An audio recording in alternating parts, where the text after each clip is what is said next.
आज मजलिस इत्तेहादुल मुस्लिमीन का जलसा, पहला जलसा आपके चौक बाजार में हो रहा है। ये बलगछिया के लोगों का और हम सब के लिए बेहद खुशनसीबी है। आप स्टेज में जो स्क्रीन लगा हुआ है बैनर, उसमें असदुद्दीन अवैसी साहब का तस्वीर देख रहे हैं, जिनको देखने के लिए, सुनने के लिए आज पूरे हिंदुस्तान के लोग दीवाने हैं। खास करके मुसलमानों को सदियों से इंतजार था, हमारा लीडर कौन आएगा, हमारा लीडर कब आएगा। मुसलमान का रोना यह था, हमारा कोई लीडर नहीं है। हमारा लीडर या तो ममता बनर्जी, या तो प्रणब मुखर्जी, या तो बुद्धदेव भट्टाचार्य, या तो ज्योति बसु, और ना जाने कैसे कैसे चुल्लूखोर, शराबखोर, जनाखोर, बेईमान, बदमाश, लुटेरा, ये हमारी क़यादत करते हुए आया। और इसलिए मुसलमानों को कभी कभी ये एतमाद नहीं था, भरोसा नहीं था कि हमारे साथ कुछ अच्छा हो सकता है। कभी नहीं। ये वोट देते रहे, लड़ते रहे, मरते रहे, सब कुछ करते रहे, लेकिन अंदर से वो आवाज, वो ताकत कभी नहीं मिली कि मेरे साथ कुछ अच्छा होगा। इसमें दानिशमंद होने की जरूरत नहीं है, पढ़े लिखे लोगों की जरूरत नहीं है। आप अपने इलाके के जो रिक्शा चलाते, वैन चलाते, सब्जी बेचते हैं, उनको भी पूछिएगा तो वो बता देंगे कि हमारे लिए कोई पार्टी नहीं है, कोई नेता नहीं है, किसी को किसी के ऊपर कोई भरोसा नहीं है। तो इतने दिनों का मुसलमानों का रोना अल्लाह ने सुनी और कबूल भी किया। और अल्लाह जब देते हैं तो छप्पर फाड़ के देते हैं, और दिए तो असदुद्दीन अवैसी जैसा लीडर मुसलमानों को दिए। ये लीडर ऐसा लीडर है कि मुसलमानों में सबसे बढ़िया नहीं है, तारीख में सबसे बढ़िया है। इस मुल्क में आज तक इस जमीन में इतना बड़ा लीडर पैदा नहीं हुआ। वो नाम है असदुद्दीन अवैसी का, जिसको इस मुल्क के पार्लियामेंट कमेटी वो डिक्लेयर करती है कि तू सबसे अच्छा, तेरा जैसा कोई नहीं, you are the best parliamentarian का खिताब असदुद्दीन अवैसी को मिलता है। आज सोचो, जश्न मनाने का दिन है, हिंदुस्तान के अवाम के लिए जश्न मनाने का दिन है, खुशी मनाने का दिन है। हमारा बादशाह आ गया, हमारा शहंशाह आ गया। अब मैं किसी के सामने झुकूंगा नहीं, अब किसी के सामने डरूंगा नहीं, बेबाक अपनी बात कहूंगा, क्योंकि हमारा लीडर नमूना बन के दिखाता है कि जब एक इंसान ईमानदार पैदा होता है, बनता है, तो देखो पार्लियामेंट में एक एमपी है, वो शेरवानी पे आता है, 6 फुट 2 इंच का है वो लंबा सा इंसान, सर पे सुन्नत की टोपी, चेहरे में दाढ़ी सुन्नत की, 5 वक्त की नमाज, तहज्जुद भी शायद उनकी कभी खाली नहीं जाती। जब कभी ना मिले तो फजर की नमाज के बाद वो यकीनन मिल जाते हैं। इसका हमको यकीन होता है कि उनका फजर की नमाज नादा नहीं होती है। तो अल्लाह ताला उनको क्या कर दिया, सिर्फ 6 फीट 2021 का तारीख बताया गया है।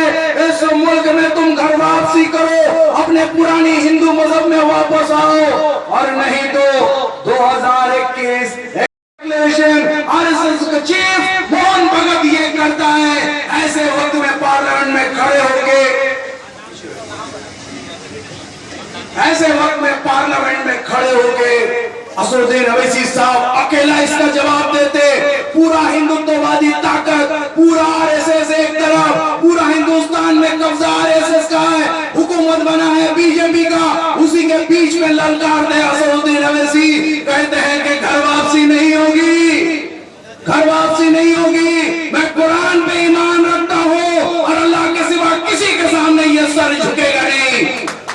आप बताओ, जब अल्लाह वाले लोग जब अपनी मकसद से जम जाते हैं तो अल्लाह ताला इस जमीन में उसके कदम को जमा देते हैं और वो सबसे ऊंचा दिखता है। असदुद्दीन अवैसी पूरा आरएसएस को ललकारते हैं, बीजेपी को ललकारते हैं, तुम्हारी ताकत नहीं है कि तुम हमको मिटा दोगे। आपको मालूम है अभी चंद दिनों पहले आपका व्हाट्सएप में न्यूज में चैनल में आया, असदुद्दीन अवैसी का सर 50 लाख रुपया कीमत। इससे पहले कोई 10 लाख का कीमत लगाया। वो सोच नहीं पा रहे, सारे हिंदुस्तान के मुसलमान उबल रहे हैं, किसकी इतनी जरूरत, किसकी इतनी जरूरत है कि असदुद्दीन का सर के तरफ आगे बढ़े। उससे पहले 25 करोड़ मुसलमान का सर से गुजरना पड़ेगा।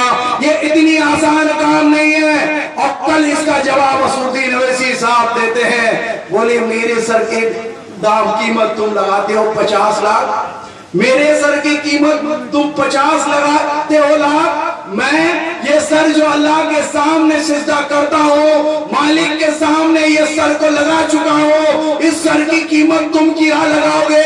पूरी दुनिया की दौलत एक तरफ है और ईमान वाले का सर उससे ज्यादा भारी होगा, क्योंकि हम जानते हैं एक कलमा का, एक ईमान का जो कीमत होता है, जरा बराबर ईमान का कीमत कितना होता है, ऐसे ऐसे 10 दुनिया उसकी बराबरी नहीं कर सकते। तो ये ईमान मामूली चीज नहीं है।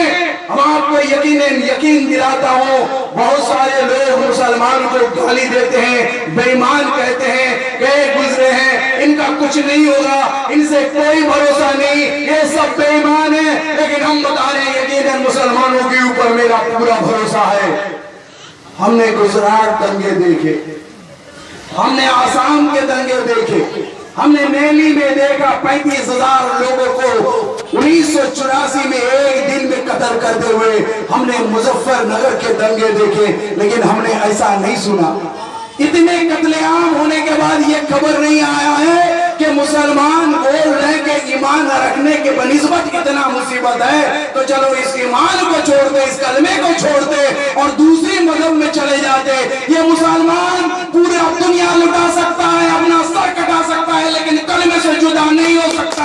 आप बताओ, ये मुसलमान मामूली है, इसको अपनी कलमे की कीमत मालूम है, इसका बदला मिलेगा जन्नत। ऐसी दुनिया वो छोड़ने को तैयार है। इसीलिए कभी भी मुसलमान से आप ना उम्मीद ना हो।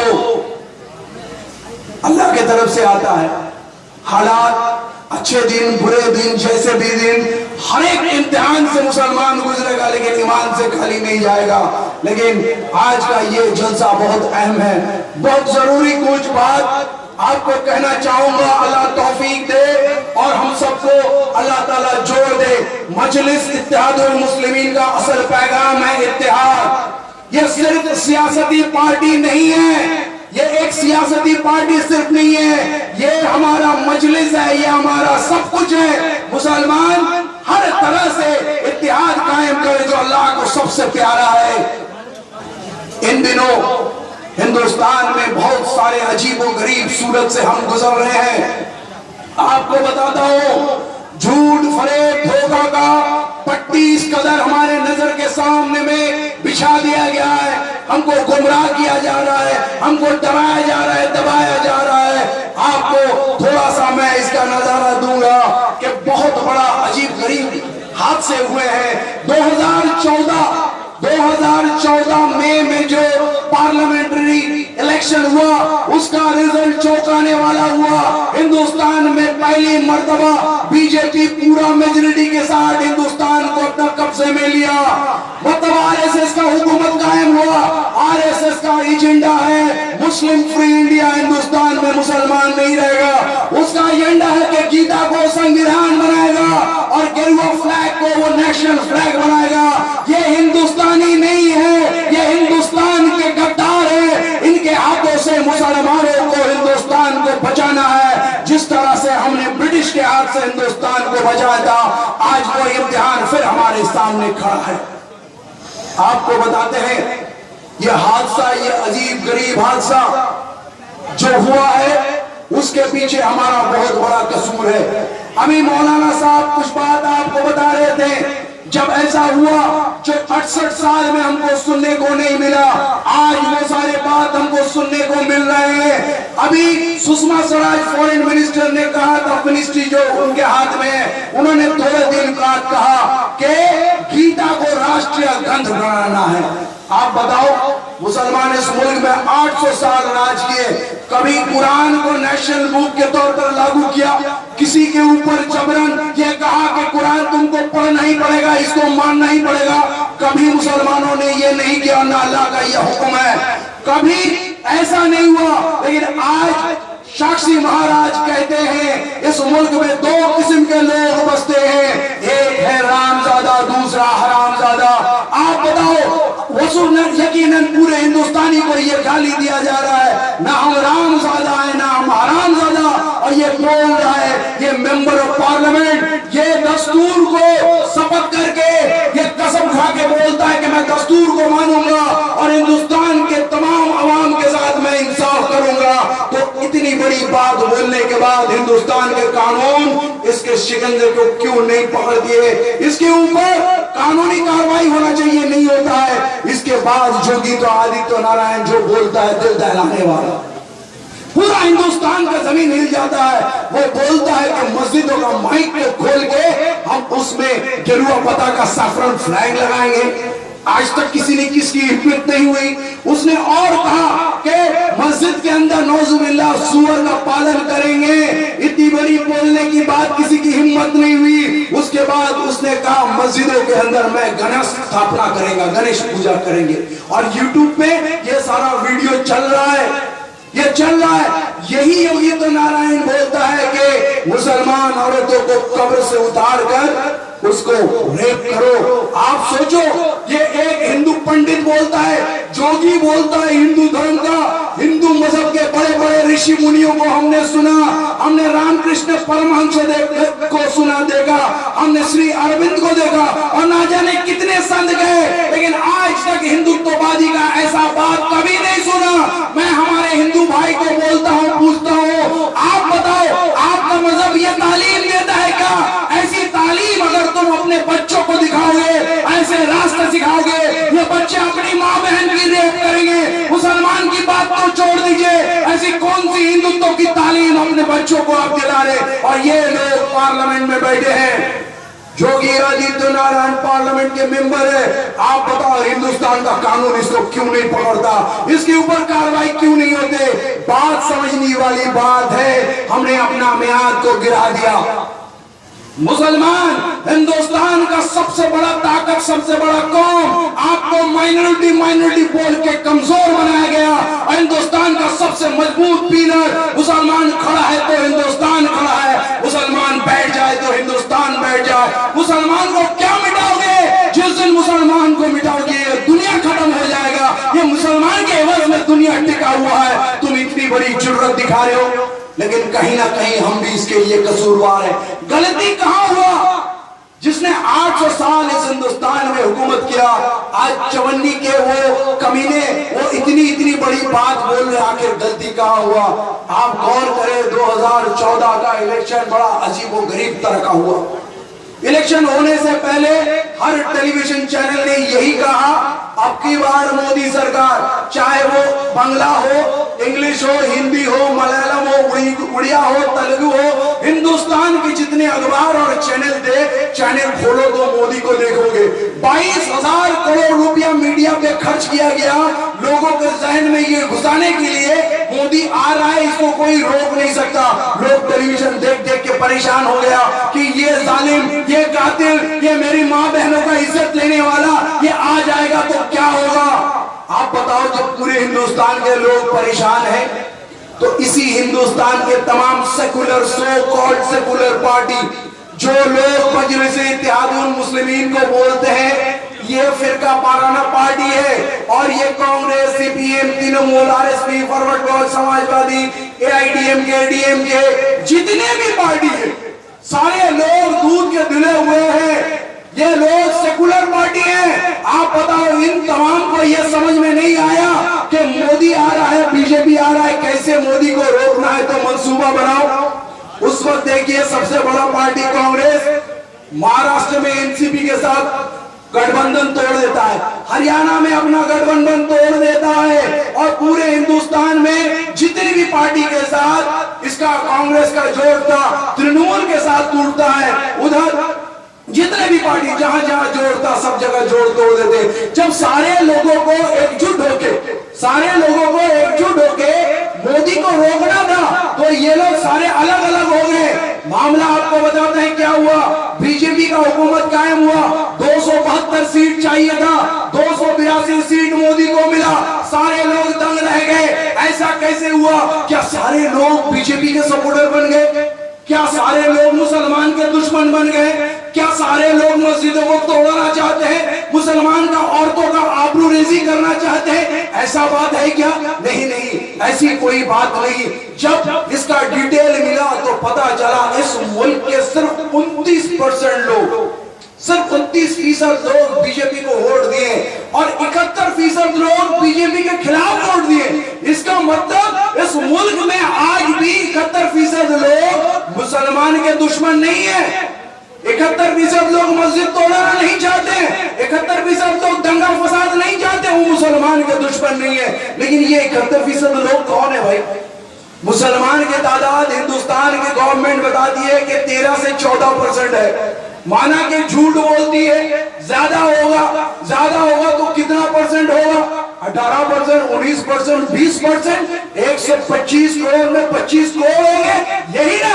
तब अगर मेरा 20% है तो ये 71% लोग जो बीजेपी को पसंद नहीं करते, यकीनन उसमें 51%, 51% लोग गैर मुसलमान हैं।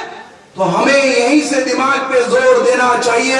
इस मुल्क में आज भी ज्यादातर लोग बीजेपी के खिलाफ हैं, तो हम ऐसे लोगों को तलाश करें जो बीजेपी से नफरत करते हैं, ऐसे लोगों से दोस्ती करें, हाथ मिलाएं और हिंदुस्तान को उसका नक्शा दिखाएं।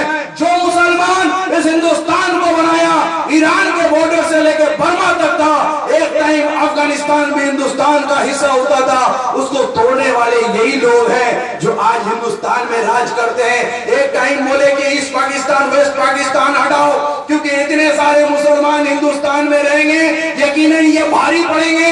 उधर से 200, इधर से 200 एमपी पार्लियामेंट में जाएंगे, तो पार्लियामेंट में प्राइम मिनिस्टर भी मुसलमान का होगा और राष्ट्रपति प्रेसिडेंट भी मुसलमान का। यही लोग हिंदुस्तान को तोड़ने वाले। अरे मुसलमान तो हिंदुस्तान को नक्शा चढ़ने वाला है, नेशनल हाईवे बनाने वाला ये मुसलमान है। ताजमहल, कुतुब मीनार, फतेहपुर सिकरी, आगरा फोर्ट, जितने भी कारनामे हिंदुस्तान में है वो मुसलमान के किए हुए, जिसकी बराबरी आज तक कोई नहीं कर सका, मॉडर्न टेक्नोलॉजी नहीं कर सका।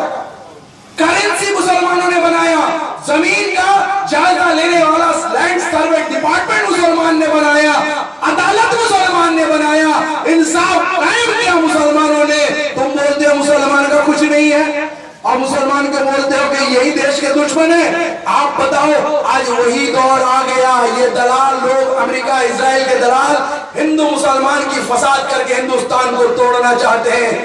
अब आपको बताए जो 29% वोट नरेंद्र मोदी उसकी पार्टी बीजेपी को मिली है, हम यकीनन ये भी नहीं मानते कि ये सारे मोदी के सपोर्टर हैं। कांग्रेस के जुल्म के वजह से, कांग्रेस के धांधली की वजह से, कांग्रेस के करप्शन की वजह से लोग तंग आकर दूसरा कोई पार्टी नहीं मिला। चलो इस नरेंद्र मोदी को एक बार आजमाते हैं। बोलता सबके साथ सबका विकास, गुजरात मॉडल, तरक्की, अच्छे छवि दिखाने लगे कि मोदी पहले जैसे कमीना नहीं रहा, अब सुधर गया।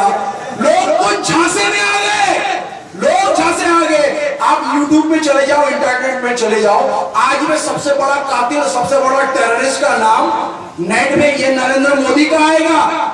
ये कुछ बदल नहीं गया, तारीख अपने जगह कायम है। 10 से 12 हजार लोगों को काटने वाले, मां के पेट से बच्चे को चीर के चलाने वाले और ना जाने क्या क्या करने वाले ये नरेंद्र मोदी। आप मत समझो वो 29% वोट भी इसका है।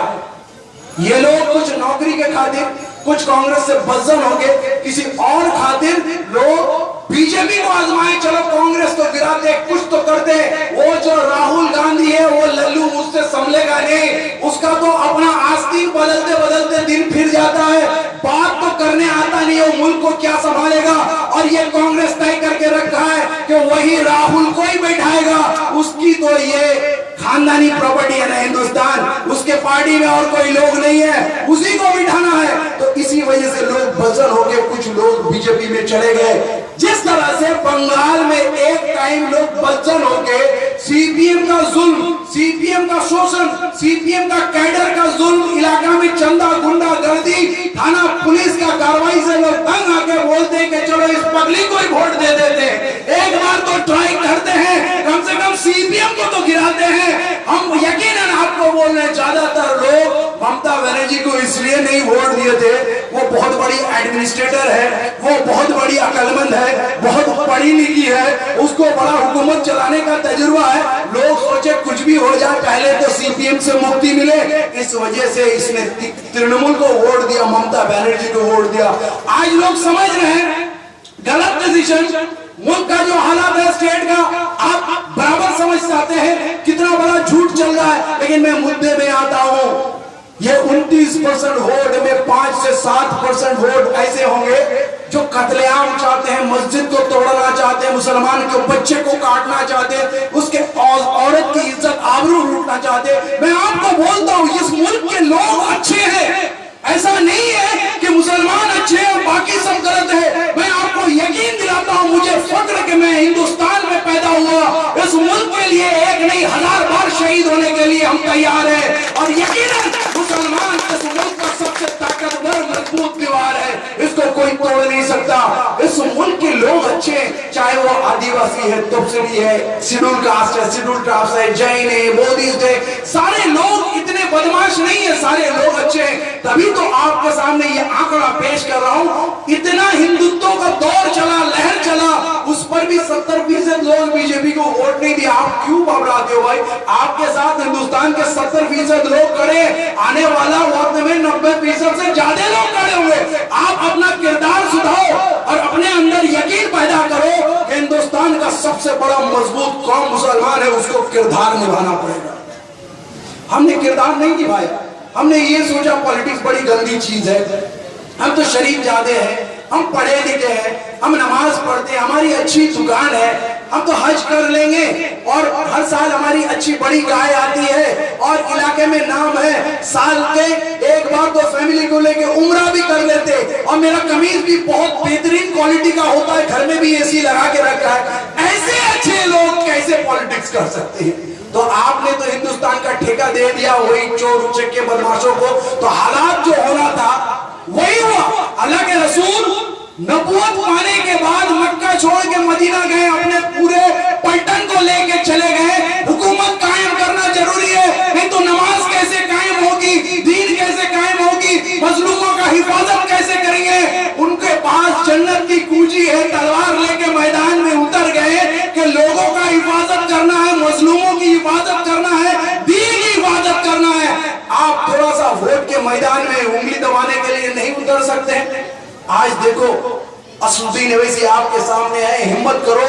एक आदमी ईमान वाला होता है, इज्जत वाला होता है, तो उसके ललकार के सामने पार्लियामेंट के 543 के बारी 542 लोग सर उठा के बात नहीं कर सकते, आंख में आंख मिला नहीं सकते।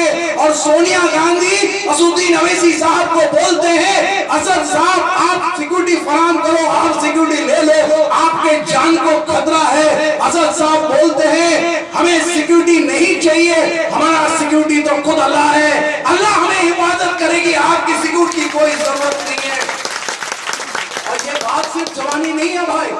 हम हैदराबाद गए हमारे पूरी टीम के साथ, उनसे मिला, बात किए और वो बादशाह, वो शहंशाह निकला, अपना गाड़ी में ड्राइव किया, चला गया, किसी का परवाह नहीं, पूरा दुनिया पीछे पड़ा है, असद साहब का गर्दन चाहिए, लेकिन उसको मतलब नहीं, वो जानता है कि मेरा अल्लाह का हुक्म जब तक नहीं होगा हमें कोई छू नहीं सकता।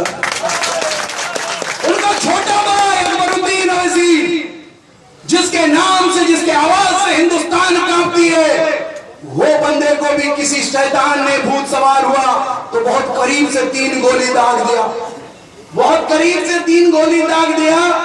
और डॉक्टर के पास जब ऑपरेशन थिएटर में ले गया तो डॉक्टर बोला अब कुछ उपाय नहीं है, सब कुछ खत्म हो गया, अब कुछ कर नहीं सकते। अकबरुद्दीन अवैसी ऑपरेशन थिएटर में बोलते डॉक्टर साहब अभी कुछ नहीं हुआ, आप ऑपरेशन करो, बहुत मजलूमों का दुआ है, बहुत यतीमों का दुआ है, अभी कुछ नहीं हुआ, आप ऑपरेशन करो डॉक्टर साहब, आप ऑपरेशन करो, कुछ नहीं होगा। क्या यकीन अल्लाह के जात पे होगा कि अल्लाह चाहेंगे तो ही मौत होगा? इस बुलेट की क्या हैसियत कि मेरी जान ले ले। और देखो वो डॉक्टर साहब ऑपरेशन करते हैं, 2 बुलेट को निकालने में कामयाब होते हैं, 1 बुलेट आज भी अंदर है, लेकिन शेर जिंदा है, नहीं गुर्रा रहा है, उसके सामने खड़ा होने वाला कोई नहीं। वही गुजरात में जाता है, वही महाराष्ट्र में जाता है, इलेक्शन में, और वहां जाके वो खुद स्टेज में चिल्ला के बोलता, अरे ये ठाकरे वाकरे कौन है, किधर के ठाकरे, कहां के ठाकरे, बुलाओ तो मैं तो तुम्हारी जमीन पे आ गया, तू मेरे जमीन पे आके दिखा, हाथ दिखा दे।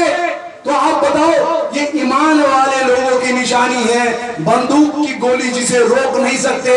और हमें यकीन करना चाहिए इन नमूनों को देख के, वाहिद अल्लाह ही है हमारा वक्त तय कर सकते, और किसी का मजाल नहीं है कि मिटा दे। आपको हुजूर का वो दुआ मालूम नहीं है, कोई आंधी तूफान, कोई जालिम बादशाह हमारा हस्ती नहीं मिटा सकता, नहीं मिटा सकता।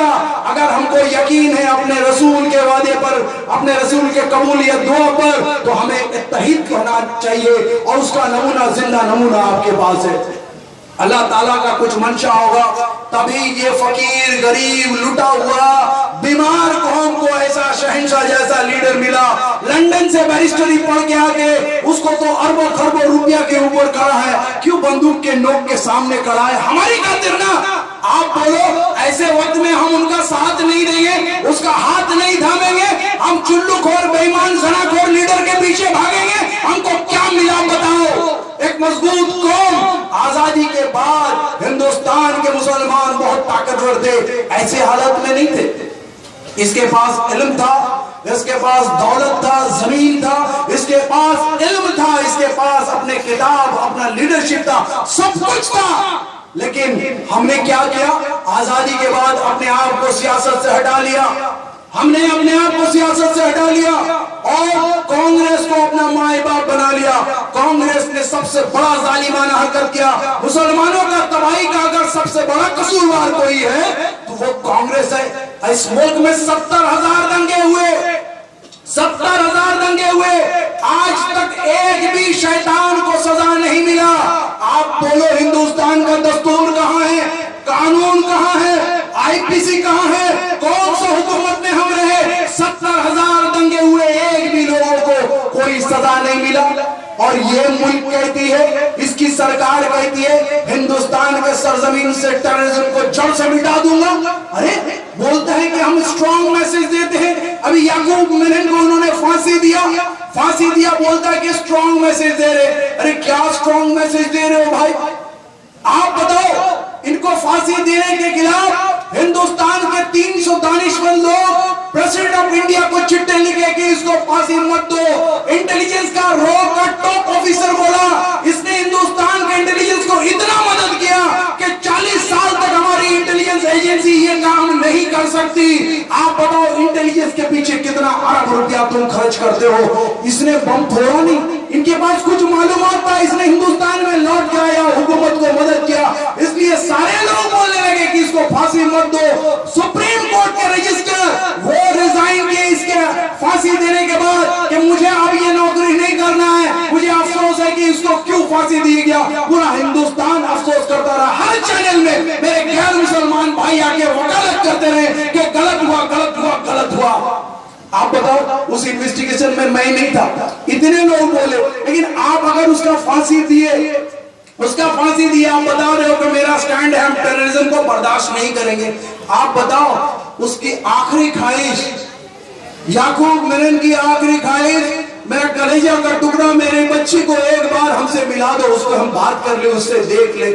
क्या ये नहीं हो सकता था? ये दस्तूर भी है, कानून भी है कि मरने वाले की आखिरी ख्वाहिश पूरी की जाए, पूरी तारीख गवाह है। लेकिन ऐसे मौके पर भी उसकी बेटी से उसको मुलाकात नहीं करने दिया। आप सोचो कैसी जान निकले होगी उसके, तो हलक में वो जान अटक के रहेगी कि उसकी तो आखिरी ख्वाहिश है कि अपनी बेटी को एक नजर दे के सामने से मिला दो। कैसा ये मुसलमान, ऐसे कैसे ये हिंदुस्तानी इतने जालिम हो सकते हैं कि एक मरता हुआ इंसान के साथ ये सलूक करे? इससे घटिया मजाक और क्या हो सकता है कि भोर के 3 बजे उसको रोटी और मुर्गी की सालन खिलाने के लेके गए, पूरी रात जागा हुआ है कि अब मरेगा कि तब मरेगा, फांसी होगा कि फांसी रुक जाएगा, कितनी उलझन में था। उस वक्त उसको मुर्गी का सालन और रोटी लेके गया, साथ में क्या लेके गया मालूम? उस दिन उसका जन्मदिन था, 30 जुलाई उसका जन्मदिन था। बोले कि ये केक ले लो, बर्थडे को सेलिब्रेट कर लो। ये कैसा बेहुदा मजाक है? आप सोच सकते हैं, इतना बेहुदा दस्तूर हिंदुस्तान का नहीं है। हिंदुस्तान एक अमन पसंद एक कंट्री है, मरने वाले के साथ ये बेहुदा मजाक रक्त रखा जा रहा है और ये बोलते हैं कि पूरा हिंदुस्तान का ये चाहत है। आज भी सारे लोग चर्चा कर रहे, गैर मुसलमान भी चर्चा कर रहे, बोल के आइंदा फांसी मत दो। असदुद्दीन अवैसी साहब सबसे पहले आवाज उठाए, अगर याकूब मेनन को आपको फांसी देना है तो इससे पुराने जो केस पेंडिंग है, पंजाब के चीफ मिनिस्टर के जो कातिल है, आप उनको फांसी दो। आप राजीव गांधी के जो 3 कातिल है जिनका फांसी मुकर्रर है, आप उनको फांसी दो। इनको फांसी देने से 2 दिन पहले बोलते हैं राजीव गांधी के जो हत्यारे हैं उसको माफ कर दिया गया। मतलब जानबूझ के ये केस को सामने लाया है कि हम आपको तड़पाएं। देखो, अगर ये मुसलमान है तो इसके साथ क्या करेंगे और दूसरा मुसलमान नहीं है तो उसको क्या करेंगे। ये मुझे पूरी कौम को औकात दिखा रही है कि देखो तुम कुछ नहीं कर सकते हो। ये कांग्रेस के लिए हम दीवाने हैं ना। आज भी बहुत सारे लोग, हमारे खानदानी कांग्रेस है, हमारे बाप दादा कांग्रेस करते थे, खून काट के देखो अंदर कांग्रेस मिलेगा। कुछ हमारे भाई सीपीएम के हैं जो इतने बड़े कम्युनिस्ट हैं, अभी भी कोना में बैठ के ख्वाब देख रहे हैं कि टीएमसी जाएगा, सीपीएम आएगा, और चाय दुकान पान दुकान में कहानी रचते हैं क्या बोलो तो सीपीएम भालो छिलो।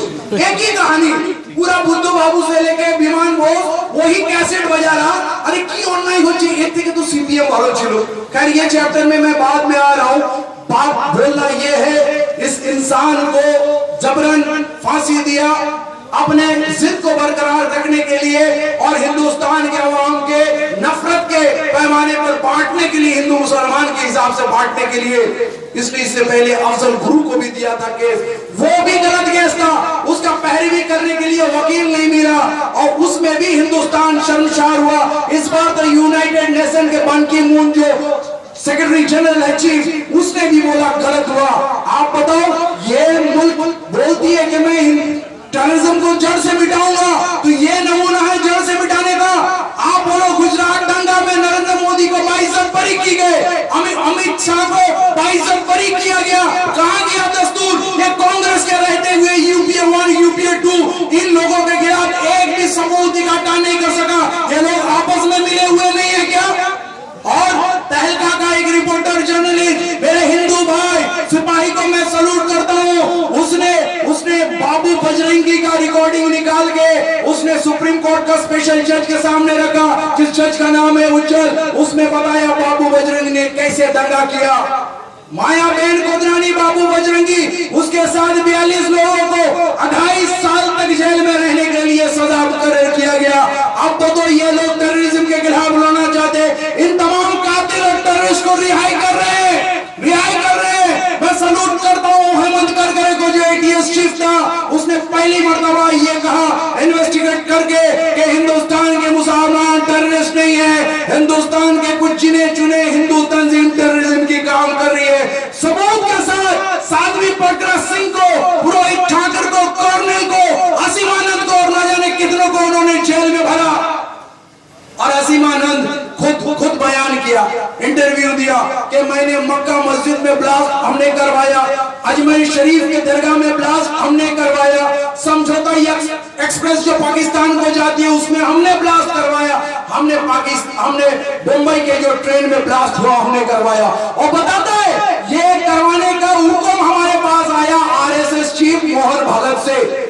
मोहन भगत ने कहा हिंदू राष्ट्र बनाना है तो ये काम तुमको करना है, और ये असीमन करता है। मुझे इस बात की कोई मलाल नहीं, मैं फख्र करता हूं कि मैंने ये काम किया। आप बताओ, हिंदुस्तान के गवर्नमेंट अगर टेररिस्ट को तलाश कर रही है, गवाह मौजूद है, तो असीमन को खींच के लाके आप जेल में क्यों नहीं भरते? उससे सवाल जवाब क्यों नहीं होते? कौन सी हिंदुस्तान की दस्तूर आपको रोकती है? तो फिर भाई आप अगर टेररिज्म को पनाह दोगे, उसको बढ़ाओगे, तो ये नाटक क्यों? यू डोंट क्यों? आप बोलो ना मैं टेररिज्म को बढ़ाना चाहता हूँ, मुसलमान से दुश्मनी है, उससे बदला लेना चाहता हूँ, खुल के बोल दो।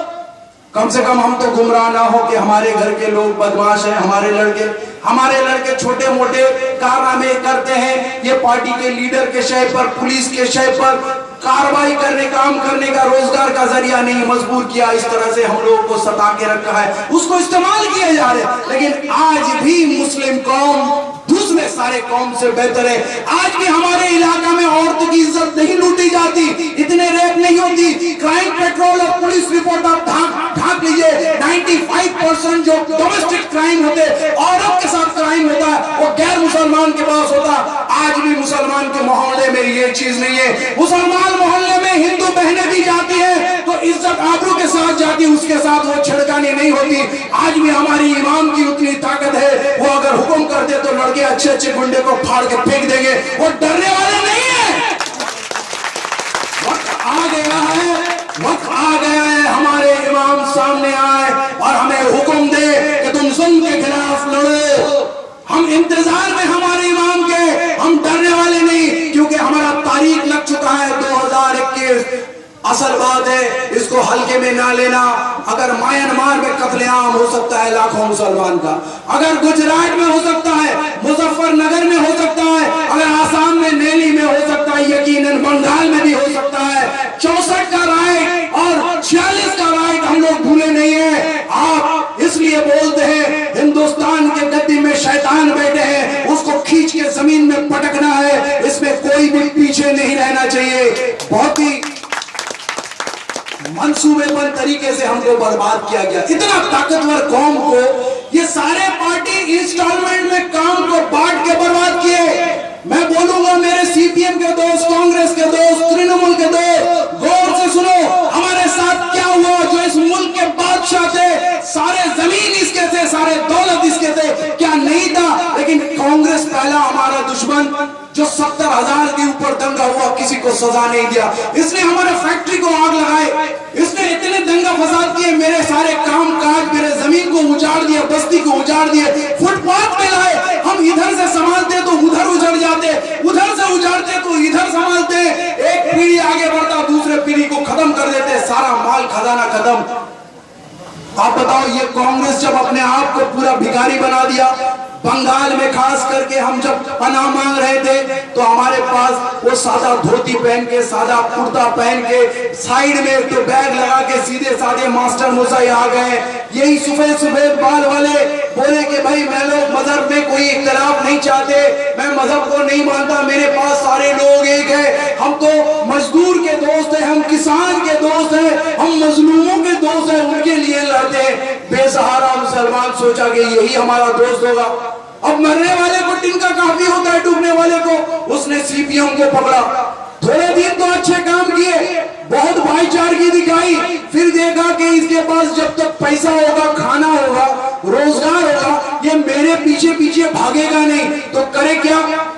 सारे कारखाने के लेबर को बोले कि हमारा जो है ना ड्यूटी आवर्स कम होना चाहिए, हमारा पीएफ ज्यादा होना चाहिए, हमारा डीए ज्यादा होना चाहिए, टिफिन में हमारा एक टुकड़ा रोटी ज्यादा होना चाहिए, हमको इतना बोनस मिलना चाहिए। और इसको खूब रहा, और लेबर तो ऐसे ही मालिक से गुस्सा रहता, मनी मन गाली देते रहता है, हर जगह होता। अब उसको पॉलिटिकल लीडर आके बोले कि लेबर को, लीडर को मारो, मिल मालिक को मारो, मैनेजर को मारो, और इसका इतना दिन का भड़ास जाएगा क्या? लीडर बोला तो मार दो, फैक्ट्री में आग लगा दो, जब एक्सपोर्ट होना है शिपमेंट के टाइम में प्रोडक्शन को लटका दो। वो सारा कंपनी चोट खाते खाते बोला कि ये बंगाल में काम नहीं होगा। सारा कंपनी उठ गया, गुजरात में, महाराष्ट्र में, यूपी में, तरह तरह जगह में, साउथ में चला गया, बंगाल सुनसान हो गया, 55,000 फैक्ट्री बंद हो गए। बोले अब आया है ऊंट पहाड़ के नीचे, अब इसको जो बोलोगे वही करेगा। पहले सोना दाना बेच दिया, फिर हड़िया बर्तन भेजा, फर्नीचर भेजा, दीवार का ईंटा निकाल के भेजा, क्या करेगा? उधार करते करते दांग आ गया, दादा के पास गया, दादा फैक्ट्री तो खुलता नहीं है, हम तो सालों साल गेट में गमछा लगा के बैठे रहते, लाल झंडा, ये तो मालिक आता नहीं है, खुलता ही नहीं है। तो बोलते एक काम करो, चवन्नी का एक तो हम लोग कूपन बना के देते, मोहल्ला मोहल्ला चंदा उठाओ, इससे तुम्हारा चलेगा। अगर थोड़ा ताकत है, अगर थोड़ा ताकत है तो ऐसा करो, एरिया में खरियाजी उठाओ, ये रिक्शा, वैन, मोटरडोर जितना है सबसे पैसा उठाओ और सबका यूनियन बनाओ। Rickshaw union, auto union, petrol union, bus union, taxi union, नौकरानी यूनियन, दरवान union, master union, professor union, जितने भी यूनियन है सब बना दिया इसने। यूथ का अलग, महिला का अलग, और बोले कि इनके हालात खराब है, इसको खड़ा कैसा करना है? बोले इसको प्रेस्टीज दो, सबको लैंपुस्ट टू लैंपुस्ट का लीडर बना दिया, सब लीडर है। अगर लुंगी खुल के निकल जा रहा है, पीछे फटा हुआ है तो घुमा के किधर मांगेगा खबर नहीं है, लेकिन लीडर बना हुआ है अंगूठा छाप। और इसी को बोल के हमारे सारे नौजवानों को इस कोने में उस कोने में लैंपोस्ट के नीचे बिठा दिया है। 4 पार्टी 4 टीम खड़ा किया, और टीएमसी तो अजूबा पार्टी है, एक एक गली में 4 टीम खड़ा कर दिया, बोले इसको खूब मरवाओ, खूब लड़ो, क्योंकि दूसरा पार्टी नहीं, एक ही पार्टी में इसको मरवाओ। ये सारे party Congress, CPM, Trinamool, BJP के लीडर आपस में पार्क स्ट्रीट में बैठ के रात में ड्रिंक कर रहे हैं, और इधर में 4 नुक्कड़ में बैठे हुए ग्रुप अपने भाई जो बचपन में एक साथ खेले हुए, एक दूसरे का घर के वाले का कांधा दिया, एक दूसरे का दावत खाए, अब वो खैनी ठोक के प्लानिंग कर रहा है, ग्लास लेके प्लानिंग कर रहा है कि दादा बोले एरिया का कंट्रोल तुम लो, अगला बार काउंसिलर तुम ही बनोगे, सभी को काउंसिलर बनना है। क्यों मालूम? काउंसिलर के पीछे भी और चम्मच होते हैं कि एरिया का ना वो टाली खोला, वो खोला, वो खोला, सबको हम लोग बना लेंगे और बिल्डिंग बनाएंगे, इतना कमाएंगे, उतना कमाएंगे, पूरा एरिया का खिराजी अपना होगा। लेकिन इसका क्या होता है? लेकिन इसको क्या मिलता है? ये तो मोरा है। ये अगर एक प्लॉट 4 कट्ठा का लेगा, ले जाके कॉर्पोरेशन को बोलेगा एक तो एग्रीमेंट हुआ है, आप थोड़ा हमको प्लानिंग दे दीजिए ना, बोलेगा कि सामने से 15 फीट छोड़ दो, पीछे से 10 फीट छोड़ दो, इधर से 8 फीट, उधर से 7 फीट छोड़ दो। बोले दादा तो फिर जमीन रहा का, सब तो खत्म हो गया। बोले तो एक उपाय है, तो फिर इल्लीगल बना, कोई बात नहीं है, हम लोग है इल्लीगल बनाया। वही आदमी जब इल्लीगल बनाता है तो प्लॉट फुटपाथ लेता है, बोलता है रास्ते में भी घुस जाओ, रास्ता भी ले लो, बिल्डिंग बन रहा। अब थाना का उसी के पास हर फ्लोर में 5 लाख चाहिए। अभी का क्या रेट है? आप लोग अच्छा बोलेगा, हम ये सब काम करते हैं। 5 लाख कम से कम हर फ्लोर में जाना चाहिए। एरिया में कुछ चुन्नू मुन्नू है, उसको रोजाना नाश्ता पानी ये सब लगा हुआ है खर्चा। अभी पिकनिक में आए, अभी सिनेमा में जाएंगे, ईद का कपड़ा खरीदेंगे, चुन्नू मुन्नू को दो। कॉर्पोरेशन के जो बिल्डिंग डिपार्टमेंट के लोग हैं, ऑफिसर, सफाई को, वो भी बैठ के पेटी गिन रहे हैं। और इलाके की जो काउंसिलर पोर पिता है, वो भी बड़े सफेद कपड़ा पहन के वो भी नोट गिन रहे। ये सारे लोग शरीफ लोग हैं। और वो जो लड़का वो पार्टी के नाम में इलीगल कंस्ट्रक्शन कर रहा है, वो गुंडा है। उसको क्या करना है? इतने लोगों को पैसा देना है। बोलता है कि 10 mm का रॉड नहीं चाहिए, 6 mm मार दो, हो जाएगा। 10 बोरा सीमेंट का जगह 4 बोरा मार दो, चल जाएगा। 5 इंच की अभी दीवार नहीं चाहिए, 3 इंच मार दो। अब बालू मोटा नहीं पतला दे दो। और कहां से पैसा निकालेंगे? उबिड़ा का 200 स्क्वायर फीट जगह है, उसको चलो जाली है, अंगूठा छाप मार के सीधा करके 50 स्क्वायर फीट देते। और अगर वो भी बेवकूफ है, कमजोर है, लात मार के भगा दो। ये बेटा सबका बददुआ ले रहा, सबका बददुआ ले रहा। इसका एंटी पार्टी बन रहा है कि कब इसको टपका के उसका पोजीशन लेगा, इसको कोई खबर नहीं है। पार्टी के लिए लड़ रहा। पार्टी को इसके एवज में इसको क्या चाहिए मालूम? इसको बोलते हैं क्योंकि जे এলাকার জায়গাটা দিলাম, এই যে তোকে পুরো সাপোর্ট দিলাম, দেখ ওই ইলেকশনে না বুথগুলো সব ভোট যেন আমাদের দিকে আসে, এটা তোকে করতে হবে। আর ব্রিগেডে আর স্প্যানেডে যখন দিদির মিটিং, দাদার মিটিং হবে, এলাকার সব লোকগুলো কিন্তু যাওয়া চাই, এটা তুই দেখিস। কিন্তু अब वो चंदा उठा रहा, मेट्रो भाड़ा भी वही देगा, सबको डरा धमका के लेके जाएगा, गांव देहात सब जगह से इकट्ठा करके धर्मतला में लेके जाएगा। और हम लोग कल टेलीविजन में एलसीडी में देख के बोलेंगे दीदी का हवा बहुत अच्छा है, ये पार्टी को करना चाहिए, इसको वोट देना चाहिए, बहुत ऑनेस्ट ये, इससे ज्यादा ऑनेस्ट और कोई है नहीं। तो हम लोग का सोच ये है, हमको मार के, हमको लूट के, हमारे लोग पूरे वोट को लेके उसके गद्दी में जाके उसको बैठा दे रहे, और हम लोग नीचे बैठ के रो रहे। आप बोलो 60-70 साल पहले बेलगचिया जो था आज भी वही है ना। आप सॉल्ट लेक जाओ, राजारहाट जाओ, टाउन उसको बोलते। सॉल्ट लेक किसका था? अपना था, मुसलमान का जमीन था। राजारहाट किसका था? अपना था। उनके लिए घर बनेगा तो बोले बुलडोजर मारो, साफ को काम करो, साफ करो। और कुछ अपने भाई को रिवॉल्वर थमा के दे दिए, बोले 3-3 हजार कट्ठा के उसमें लिखा लो, कागज पत्थर कनपट्टी में रख के लिखा लो, और बोले कि सबको क्षतिपूरण दिए कि सबाई के देखो कागज आज सबाई क्षतिपूरण पेचे। वो जमीन 3 करोड़ का बन गया, 3000 का कट्ठा लेके। आज वो शहर में आप घुसिएगा, लगता है कि नहीं हिंदुस्तान में नहीं, कहीं और चले गए।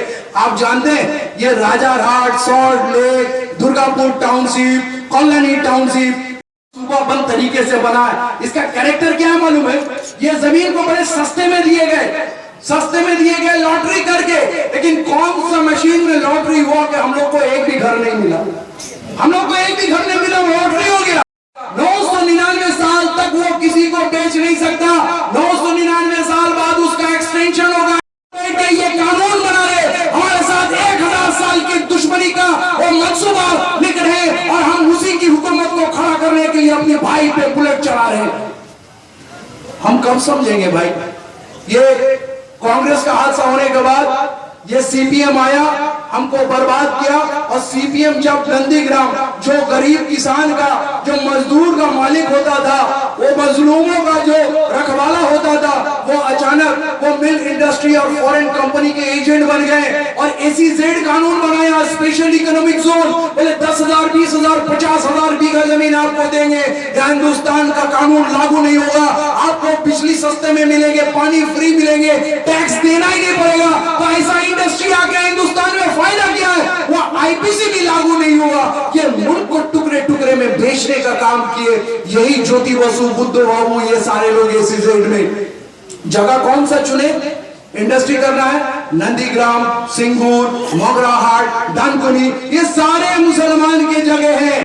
नंदीग्राम के माँ बहन कफन सर पे बांध लिए, सर कटवा लेंगे, जमीन नहीं देंगे। वो पूरे के पूरे सीपीएम के बटालियन, सीपीएम के कैडर, सीपीएम के लीडर रातों रात बोले ऐसी की तैसी। अब ये सीपीएम को देखेंगे कैसे इस जमीन में करता है। उसने कफन बांध दिया, सीपीएम का कमर तोड़ दिया। उस जगह में जगह कौन लिया? वैक्यूम कौन लिया? ये जो जगह है, वैसे मुसीबत के टाइम में हमारे पास अपना तंजीम नहीं होता, हम सोचते नहीं मुसीबत में अर्जेंट में कुछ चाहिए, अर्जेंट में कुछ चाहिए। तो वैसी सूरत में देखा मुसलमान बहुत खफा है, चोट खड़ा हुआ। एक औरत दुपट्टा पहन के, घुंटा लगा के, चादर ओढ़ के, ईद मुबारक करके, हज मुबारक करके वो चली आ रही है। अरे ये तो मुसलमान लगती है। यकीनन मुसलमान को भरोसा हुआ कि ये शायद मुसलमान के लिए कुछ करेगी, और नीचे लिखा हुआ है सौतोदार पोती, मतलब इससे सच्चा इंसान, ईमानदार इंसान है नहीं। खुद ही लिख के बांट दी, चारों तरफ बढ़ गया। लोगों को एक ईमानदार आदमी चाहिए था, तो चलो मिल गया हाथों हाथ। इफ्तारी, कलमा, नमाज सब पढ़ ली, लेकिन मिला क्या हमको भाई? हिसाब कीजिए, कुछ लैंप पोस्ट लग गया, कुछ ब्रिजों में रास्ते में फूल गाछ लगा के कुछ रंग वंग कर दिए। हकीकत में कुछ नहीं मिला। हमारा कोई बिल्डिंग नहीं बना, हमारा कोई वक्फ प्रॉपर्टी का रिकवरी नहीं हुआ। उन्होंने सीबीआई ऑर्डर किया, सीआईडी ऑर्डर किया। सीबीआई बोला हमको एक फाइल ही नहीं दिया, और सारे चोर मक्कार बेईमान वक्फ बोर्ड में बैठे हैं। सीपीएम के दौर के जितने कमीने थे, जितना ऑफिसर था, वो अभी भी है।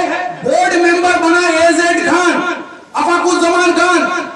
वक्फ प्रॉपर्टी लूटने और बेचने का सबसे बड़ा दलाल वो है। आज ममता बनर्जी आया, उसी को जिताया, बोले कि नहीं इसका प्रोमोटर के साथ सेटिंग अच्छा है, यही रहेगा तो अच्छा कारोबार होगा। वक्फ प्रॉपर्टी हमारी कितनी है? हमको वो नुमाइश का कुछ स्कॉलरशिप नहीं चाहिए। आप बोलो, आप बंगाल में बोला कि मैंने 15 लाख स्कॉलरशिप दे दिया, तो 15 लाख स्कॉलरशिप को हम फाड़ के आपस में बांटे क्या? लेकिन ये स्कॉलरशिप हमको नहीं चाहिए। हमको हर गली में स्कूल चाहिए, हर गली में इलाके में कॉलेज चाहिए, यूनिवर्सिटी चाहिए। ये शहर में अपने लोगों के लिए कुछ बनाए। हमारा लेडी ब्राह्मण कॉलेज में अपनी मुसलमान बच्ची पढ़ नहीं सकती, जो अपने पैसे से बना हुआ। मौलाना आजाद कॉलेज जो इस्लामिया कॉलेज का हुआ, पढ़ नहीं सकते। सकौत मेमोरियल में पढ़ नहीं सकते। मदरसा आलिया जो तालतला में है, 221 साल का इदारा, वो तारीखी इदारा को खत्म कर दिया, जिसमें ना जाने कितने दानिशवर निकले, और उसको जाके सॉल्ट लेक में बोल रहे कि आलिया यूनिवर्सिटी बनाएंगे। जब ज्योति बाबू ये काम, बुद्ध बाबू ये काम किया, तो मूवमेंट हुआ कि उसमें मदरसा का अल्फाज रहना चाहिए। स्टूडेंट लोग अनशन में बैठ गए। ममता बनर्जी आती है, जूस पिलाती है, बोलते मैं जब इक़्तिदार में आऊंगा, हुकूमत में आऊंगा, तो यकीनन मैं उसके साथ मदरसा अल्फाज को जोड़ूंगा। आज वो हुकूमत में है, 4 साल हो गया, मदरसा ऐड नहीं हुआ। वो कल जाके मुसलमान बच्चे वहां नहीं पढ़ पाएंगे। मैं आपको गारंटी देता हूं कि अपने मोहल्ले में पढ़ नहीं पाए तो उनके मोहल्ले में क्या पढ़ेंगे। ये एक साजिश है। अभी हुगली मदरसा चुचुड़ा में हाजी मोहम्मद मोहसिन के प्रॉपर्टी में, उसके पैसा से चलने वाला सिर्फ लौता गवर्नमेंट स्कूल है, जिसको वामपंथ सरकार ने बिल्कुल बंद करने की कोशिश में सारे टीचर हटा दिए थे। 8 टीचर था। मुसलमान जब मूवमेंट किया तो यही पार्थो चटर्जी आज जो एजुकेशन मिनिस्टर है, वो पहुंच गया, मुसलमानों का साथ दिया, और मदरसा मिनिस्टर सत्तार को फैक्स किया, सत्तार साहब आप इस मदरसे को बंद नहीं कर सकते, नहीं तो पूरे बंगाल को हिला देंगे। क्या बात वाह। और आज वही पार्थो चटर्जी जब एजुकेशन मिनिस्टर हुआ तो सारे टीचर को ट्रांसफर करके उसमें ताला जड़ दिया। 10,000 मदरसा देने वाले, हमारे खुद का मदरसा जिससे तारीख जुड़ा है, फुरपुर शरीफ का जो बड़े हुजूर है, जिनके खानदान से तोहा सिद्दीकी है, वो बड़े हुजूर वहां के स्टूडेंट है। बांग्लादेश के 2 चीफ मिनिस्टर, पहला चीफ मिनिस्टर ताजुद्दीन, वो भी यहाँ के स्टूडेंट रहा। आपका सैयद अमीर अली साहब जो हाई कोर्ट के जज थे, वो भी वहां के स्टूडेंट हजार दानिशमंद निकले। तो आज इसको बंद किया गया। मुसलमान की तारीख को मिटाया जा रहा है कि मुसलमान को लगे मेरा बाप चुल्लूखोर था और मेरा बेटा भी चुल्लूखोर बनेगा। कभी उसके अंदर एहसास ना हो कि इस मुल्क में हम हुकूमत करते थे, हम फिर उठ खड़े होंगे। ये अंदर का एहसास को खत्म करने के लिए हमारे जितने भी निशान है उसको खत्म किया जा रहा है। मोहम्मद स्पोर्टिंग क्लब आज सेकंड डिवीजन में चला गया। क्या एक क्लब हम चला नहीं सकते? अस्पताल इस्लामी आप जाइए, उससे नर्सिंग होम से ज्यादा बिल वो वसूले किया थे। करोड़ों रुपया मुसलमान चंदा देते, चमड़ा का पैसा देते। क्या राहत मुसलमान को मिलती? अंदर जाइए, बेड के नीचे कुत्ता सोया मिलेगा। अब कोई राहत नहीं है। यतीम खाना का पैसे लूटे जा रहे हैं। ऑडिट रिपोर्ट में यह साबित हो चुका है। लेकिन सुल्तान अहमद, इकबाल अहमद छोड़ के इस मुल्क में क्या और कोई अहमद नहीं है जो मुसलमान, ईमानदार मुसलमान, उसको संभालना पड़े? हमने बेईमान कातिल गुंडे को अपना लीडर माना, तो यही लोग इलाके में ड्रग्स का धंधा खोला दिए। यही लोग हमारे घर के लड़कियों को कोठे में बैठा दिए। यही लोग शराब के ठेक, चोरी, बेईमानी, छिनतई और घर दखल करने का, जब्त करने का यह कारनामा सिखाया है।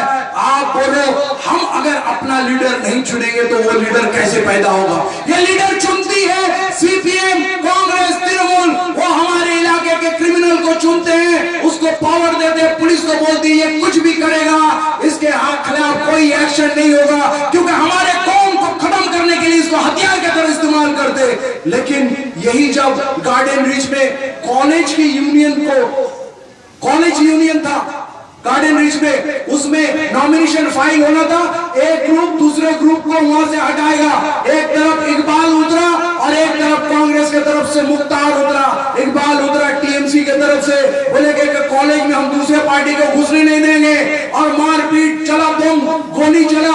उसमें तोपन चक्रवर्ती, एक आईबी के ऑफिसर को बाई चांस गोली लग गया, तहलका मच गया। ऐसे तो रोज मुसलमान हर गांव में मरते हैं, कुछ नहीं होता। लेकिन तो जब तपोन चक्रवर्ती का मरा, टेलीविजन चैनल में देखिएगा, बीजेपी से लेके कांग्रेस, सीपीएम, आरएसपी, फॉरवर्ड लोग, सारे दो लोग चिल्ला रहे, আমরা কোন মূল্যে এই অত্যাচার সহ্য করব না। আগে হাসপাতাল এক করে দিতে হবে, এই শয়তানগুলোকে খুঁজে বার করতে হবে, এদের উপযুক্ত শাস্তি দিতে হবে। अरे बाप रे, क्या चिल्ला रहा है? जैसे इससे पहले कोई मरा ही नहीं है।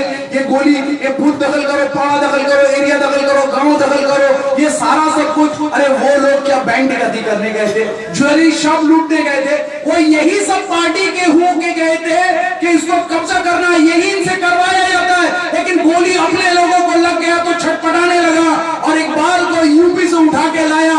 आप क्या समझते हो कि आप कोई तीसमार खान हो? आपको लाइसेंस दिया मुसलमानों को मारने के लिए, लूटने के लिए। आपकी हैसियत नहीं कि गैर मुसलमान को आप छू लेंगे, आपको 2 मिनट में औकात दिखा देंगे।